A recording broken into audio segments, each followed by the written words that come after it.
Hi, I'm Perry Atkinson, General Manager here at theDove. Hey, check out our other videos and check out our website at thedove.us.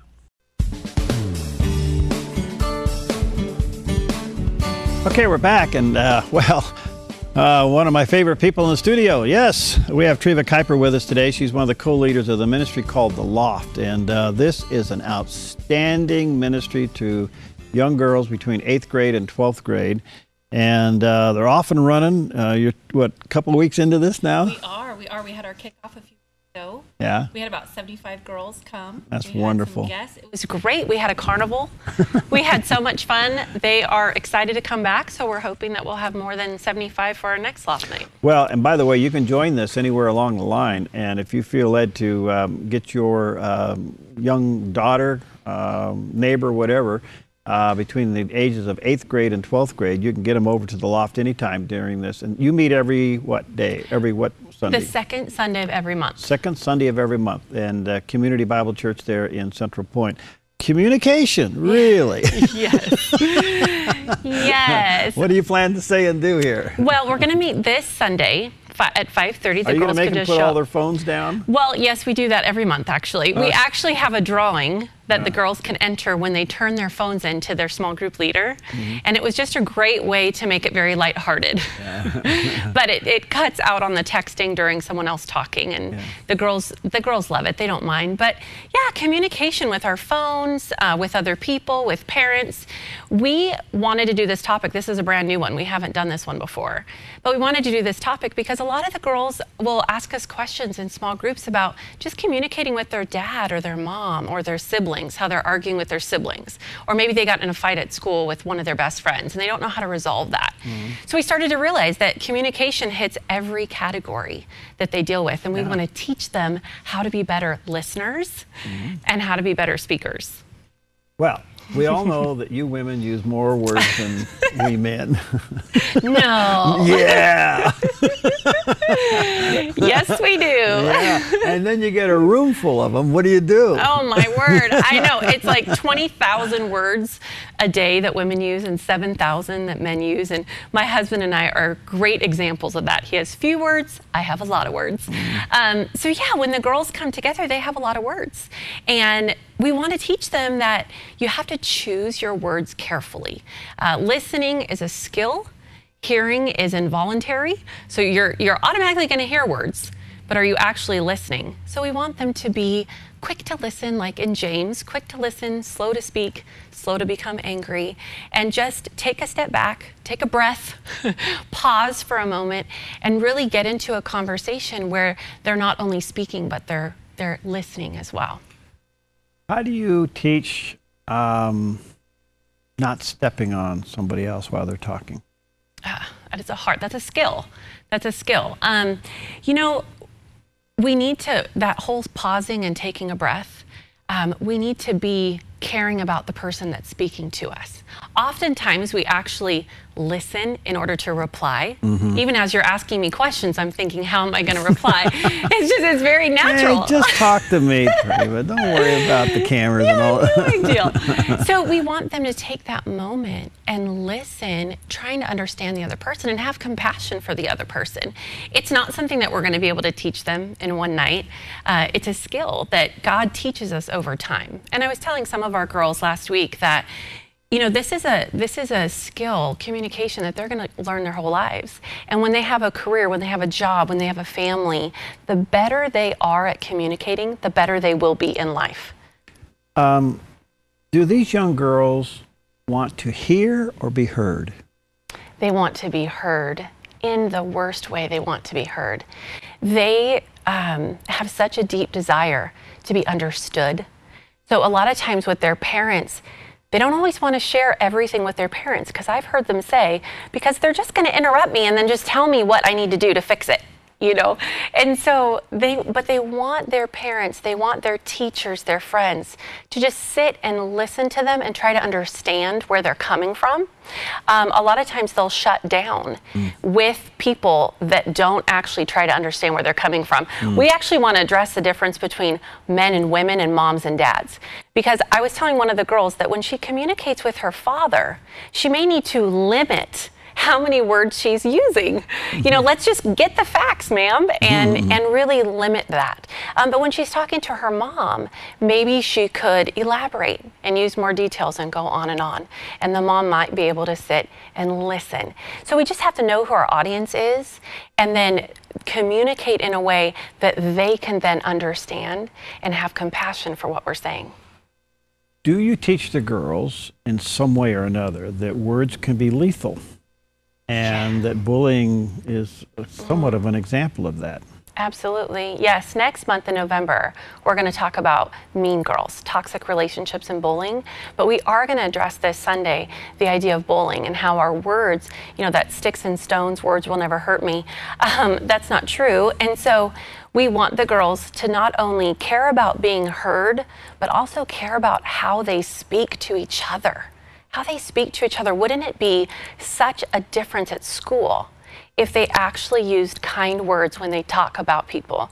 They say good things about people instead of throwing them under the bus. Yeah.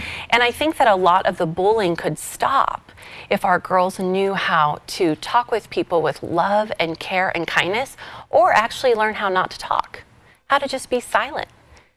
So we want to teach them all of that, and we believe that communication is going to filter through all of our topics this year. That's what I'm so excited about. Let's give them real life skills. Good for you. Sometimes, you just mentioned it, no verbalization is good. But I've been around enough teenagers to see that in a discussion, you can almost find out who is the subordinate and who's the leader, who tries to take control of the conversation and dominate. What do you do, Coach? Well, for the girls, there are those girls. We have the introverts and the extroverts. We have those that are a little quieter and a little bit more shy. You know, trying to teach the extroverts that, hey, if you're always the one talking in your small group, if you're always the one leading the conversation, maybe take a step back, because when those extroverts are a little quieter, the introverts start to speak. I was actually laughing. My co-director, Patty, she and I lead a small group in our youth group. And I was sick last week, so I wasn't there to lead our small group. And a couple of the other girls that are talkers, the extroverts of the group, weren't there. And so she had a group of introverts. Shyer girls were there, ones that don't need a lot of words. And she said they all spoke without being called on. They all shared. They had a delightful time. Oh. Those of us that have a lot of words weren't there. And so I struggle with that too, and just being a listener and not always dominating a conversation. Again, it's a skill that we want them to learn. It'll benefit them. All right, Treva, what about the real reality that all of these devices are in our world, and they have a tendency to pick up their own kind of slang, especially on texting, tweeting, all of these things. And teenagers have a tendency to want to be cool and use the slang, but it could be damaging. Do you address that? We do, and we will again in April when we talk about online safety and communication online in the social media. We are going to address that Sunday night. And body language is more about communication. 93% of all communication is body language, and only 7% is verbal. So when you're behind a screen just typing, it's almost as though you're just being verbal. They can't see your facial expressions. They can't see your hand motions. They can't see your body language. So if body language is 93% communication and they can't see it, now you have all these situations that things are misunderstood. The slang is very interesting because they tend to understand it, but yet not everybody does. I mean, the majority of them do, but I think in real life, it doesn't overflow into real life. It doesn't give them the skills to communicate with their teachers, with adults, with people face to face, because they're so used to just throwing something out there on the computer, using slang, cutting the words down to their bare minimum. Well, we need to go back to the basics of communication, speaking, and body language. How do we interact with each other in the best way? That's wonderful. Isn't one's self-esteem somewhat determined by whether or not they are heard as a person? I believe so. I believe so. Especially, I think, for girls. Yeah. Because we have a lot of words, we don't Oh, always really? we don't always want a solution. I mean, we see this in marriage. You know, women want to talk to their husband about their day, the husband wants to solve it. And so with girls, they feel that, they sense that. And I think that whereas women can maybe interpret that like, you know, my husband is just trying to help me with the situation, or we can say, hey, honey, I just need you to listen to me. But girls are more immature, and so I think that they interpret that as someone doesn't care. And that if the more that they think people don't care, that does affect their self-esteem, that does affect them spiritually. Maybe it even affects them spiritually where their relationship with God is. So maybe they start to think, well, wow, if my dad doesn't care what I feel, what I think, what my life is like, then maybe God the Father doesn't care. Dads have a huge part in communicating with their teen girls. We expect moms to get girls because we're all females. But for dads, I think they play a huge role in that interpretation of God the Father to the teenager. All right. Again, the Loft is for girls between 8th grade and 12th grade. And whether you have a daughter or relative or friend who you'd like to be a part of this, you can join anywhere along the line. They're going to go now through, what, May or June? June, And it's second Sunday of the month out at the Community Bible Church in Central Point. And just show up, what time? 5:30 this Sunday. Or maybe give the church a call. I only got about a minute left.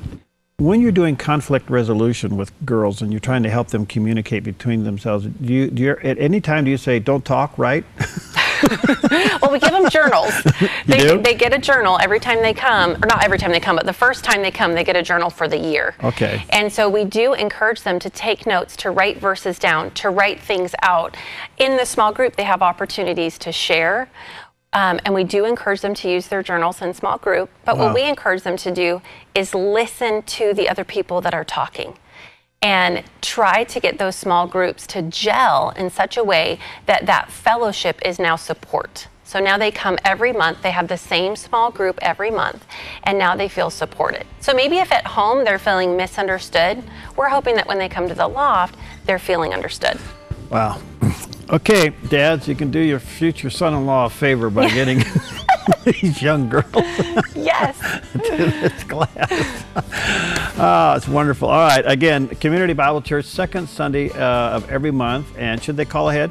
They don't. They can just show up. Just show up. Yeah. All right, just show up, 5:30, be there, and it's wonderful. Communication, what's next after that? Mean Girls, Toxic Relationships, and Bullying is There you go. November. All right, Treva, thanks, sweetie. Thank you. All right, we'll see you next time on Focus Today.